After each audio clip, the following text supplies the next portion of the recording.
फिर मुस्कुराकर, यहाँ पर एक इम्पोर्टेंट कथन है, स्त्री के लिए ज्ञान और विद्या का कोई मूल्य नहीं, यानी स्त्री के लिए ज्ञान और विद्या का कोई मूल्य नहीं है।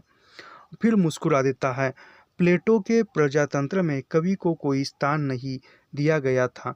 स्त्री के प्रेम तंत्र में बुद्धि और ज्ञान को कोई स्थान नहीं दिया गया है, यानी स्त्री के प्रेम में भी बुद्धि और ज्ञान को कोई स्थान नहीं दिया गया था। और प्लेटो के राज्य में, प्लेटो के प्रजातंत्र में भी कवि कवि जो लोग था, कवि ज्ञान को स्थान नहीं था।